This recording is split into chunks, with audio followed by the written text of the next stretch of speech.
सोचो जरा, एक ट्रेन फुल स्पीड में चल रही है, अंदर हजारों पैसेंजर बैठे हुए और सिर्फ एक छोटी सी सिग्नल की गलती कुछ ही सेकंड में सब कुछ बदल देती है। Post the tragic accident of Indian Railway where two passenger trains got derailed in जब भी कोई ट्रेन एक्सीडेंट होता है हम कितनी आसानी से कह देते हैं कि ड्राइवर की गलती थी या ट्रैक खराब होगा या फिर स्पीड ज्यादा होगी, लेकिन सच तो ये है कि इंडिया में ज्यादातर ट्रेन पटरी से नहीं सिस्टम से डिरेल होते हैं। और आज मैं आपको उसी सिस्टम के बारे में बताने वाला हूँ जो दिखता तो नहीं है लेकिन हर ट्रेन को कंट्रोल करता है। एक्सीडेंट होने के बाद आमतौर पर हम यही सोचते हैं कि ड्राइवर ने ध्यान नहीं दिया होगा, ट्रैक्स में क्रैक आ गए होंगे या फिर मौसम खराब रहा होगा, और कभी कभी ये रीजन सही भी होते हैं। लेकिन जब इन्वेस्टिगेशन रिपोर्ट्स और डेटा देखा जाता है तो एक ही चीज बार बार सामने आती है कि बहुत सारे ट्रेन एक्सीडेंट सिग्नल और कम्युनिकेशन फेलियर से जुड़े होते हैं। यानी प्रॉब्लम सिर्फ ऊपर से दिखने वाली नहीं है, प्रॉब्लम सिस्टम के अंदर छुपी होती है। देखो, ट्रेन का ड्राइवर रोड ड्राइवर जैसे नहीं होता, उसके सामने सिर्फ स्टीयरिंग और ब्रेक नहीं होती है, उसके सामने सबसे इंपॉर्टेंट चीज होती है और वो होता है सिग्नल। और वही सिग्नल उन्हें बताता है कि आगे ट्रैक खाली है या नहीं, स्पीड कम करना है या नहीं,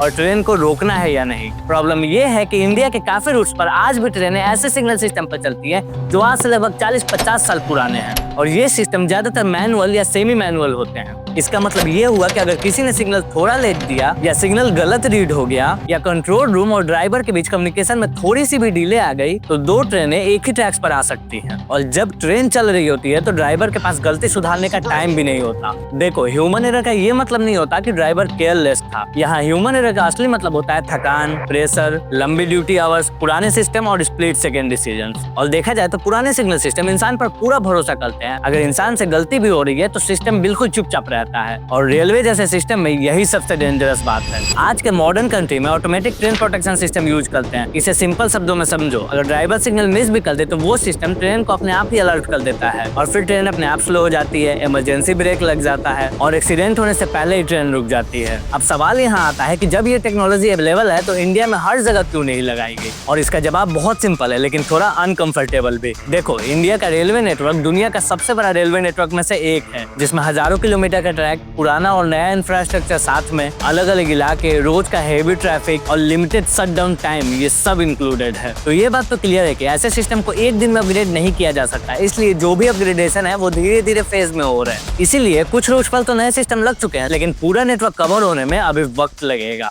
और ये किसी एक गवर्नमेंट की गलती नहीं है, ये कई दशकों से लिए हुए डिसीजन का नतीजा है। देखा जाए, जब भी कोई बड़ा एक्सीडेंट होता है तो हम किसी एक चेहरे को ब्लेम कर देते हैं, लेकिन इसकी असली वजह होती है पुराने सिस्टम, स्लो अपग्रेड्स और इंसान पर ज्यादा डिपेंडेंसी। और ध्यान रखना, जब तक टेक्नोलॉजी हर जगह प्रोटेक्ट नहीं करेगी तब तक रिस्क रहेगा। तो अगली बार जब भी ट्रेन एक्सीडेंट की खबर आए तो सिर्फ ये मत पूछना कि ड्राइवर की गलती थी या नहीं, ये भी पूछना कि क्या सिस्टम उसे बचाने के लिए रेडी था। तो अगर ये वीडियो आपको सोचने पर मजबूर करे तो शेयर करके बताओ सबको, क्योंकि जब तक हम सिस्टम को समझते नहीं है तब तक हम सिर्फ एक्सीडेंट गिनते रहेंगे।